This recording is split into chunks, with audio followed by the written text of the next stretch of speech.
شروع اللہ کا نام لے کر جو بڑا مہربان نہایت رحم والا ہے۔ قیامت قریب آ پہنچی اور چاند شق ہو گیا، اور اگر کافر کوئی نشانی دیکھتے ہیں تو منہ پھیر لیتے ہیں اور کہتے ہیں کہ یہ ایک ہمیشہ کا جادو ہے، اور انہوں نے جھٹلایا اور اپنی خواہشوں کی پیروی کی، اور ہر کام کا وقت مقرر ہے، اور ان کو ایسے حالات سابقین پہنچ چکے ہیں جن میں عبرت ہے، اور کامل دانائی کی کتاب بھی، لیکن ڈرانا ان کو کچھ فائدہ نہیں دیتا۔ تو تم بھی ان کی کچھ پرواہ نہ کرو، جس دن بلانے والا ان کو ایک ناخوش چیز کی طرف بلائے گا تو آنکھیں نیچی کیے ہوئے قبروں سے نکل پڑیں گے، گویا بکھری ہوئی ٹڈیاں ہے، اس بلانے والے کی طرف دوڑتے جاتے ہوں گے۔ کافر کہیں گے یہ دن بڑا سخت تھا۔ ان سے پہلے نوح کی قوم نے بھی تکذیب کی تھی، انہوں نے ہمارے بندے کو جھٹلایا اور کہا کہ دیوانہ ہے، اور انہیں ڈانٹا بھی۔ تو انہوں نے اپنے پروردگار سے دعا کی کہ بار الہا، میں ان کے مقابلے میں کمزور ہوں، تو ان سے بدلہ لے۔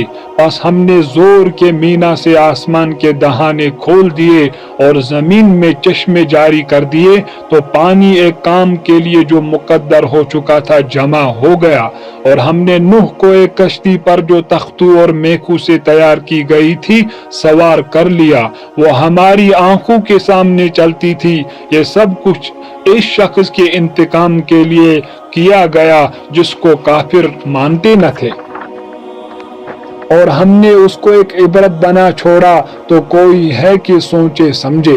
سو دیکھ لو میرا عذاب و ڈرانا کیسا ہوا، اور ہم نے قرآن کو سمجھنے کے لیے آسان کر دیا، تو کوئی ہے کہ سوچے سمجھے۔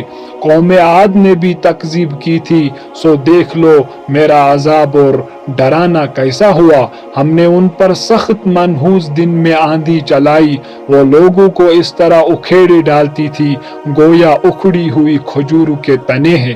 سو دیکھ لو کہ میرا عذاب اور ڈرانا کیسا ہوا، اور ہم نے قرآن کو سمجھنے کے لیے آسان کر دیا ہے، تو کوئی ہے کہ سوچے سمجھے۔ قوم سمود نے بھی ہدایت کرنے والوں کو جھٹلایا اور کہا کہ بھلا ایک آدمی جو ہم ہی میں سے ہے، ہم اس کی پیروی کریں؟ یوں ہو تو ہم گمراہی اور دیوانگی میں پڑ گئے۔ کیا ہم سب میں سے اسی پر وحی نازل ہوئی ہے؟ نہیں، بلکہ یہ جھوٹا خود پسند ہے۔ ان کو کل ہی معلوم ہو جائے گا کہ کون جھوٹا خود پسند ہے۔ اے صالح، ہم ان کی آزمائش کے لیے اونٹنی بھیجنے والے ہیں، تو تم ان کو دیکھتے رہو اور صبر کرو، اور ان کو آگاہ کر دو کہ ان میں پانی کی باری مقرر کر دی گئی ہے، ہر باری والے کو اپنی باری پر آنا چاہیے۔ تو ان لوگوں نے اپنے رفیق کو بلایا اور اس نے اونٹنی کو پکڑ کر اسے مار ڈالا۔ سو دیکھ لو کہ میرا عذاب اور ڈرانا کیسا ہوا۔ ہم نے ان پر عذاب کے لیے ایک چیخ بھیجی، تو وہ ایسے ہو گئے جیسے باڑ والے کی سوکھی اور ٹوٹی ہوئی باڑ۔ اور ہم نے قرآن کو سمجھنے کے لیے آسان کر دیا ہے، تو کوئی ہے کہ سوچے سمجھے۔ قوم لوط کی قوم نے بھی ڈر سنانے والوں کو جھٹلایا تھا، تو ہم نے ان پر کنکر بری ہوا چلائی، مگر لوط کے گھر والے کہ ہم نے ان کو پچھلی رات میں بچا لیا۔ اپنے فضل سے شکر کرنے والوں کو ہم ایسا ہی بدلہ دیا کرتے ہیں۔ اور لوط نے ان کو ہماری پکڑ سے ڈرا بھی دیا تھا، مگر انہوں نے ڈرانے میں شک کیا اور ان سے ان کے مہمانوں کو لے لینا چاہا، تو ہم نے ان کی آنکھیں مٹا دی۔ سو اب میرے عذاب اور ڈرانے کے مزے چکھو، اور ان پر صبح سویرے ہی اٹل عذاب نازل ہوا۔ تو اب میرے عذاب اور ڈرانے کے مزے چکھو، اور ہم نے قرآن کو سمجھنے کے لیے آسان کر دیا ہے، تو کوئی ہے کہ سوچے سمجھے۔ اور قوم فرعون کے پاس بھی ڈر سنانے والے آئے، انہوں نے ہماری تمام نشانیوں کو جھٹلایا، تو ہم نے ان کو اس طرح پکڑ لیا جس طرح ایک قوی اور غالب شخص پکڑ لیتا ہے۔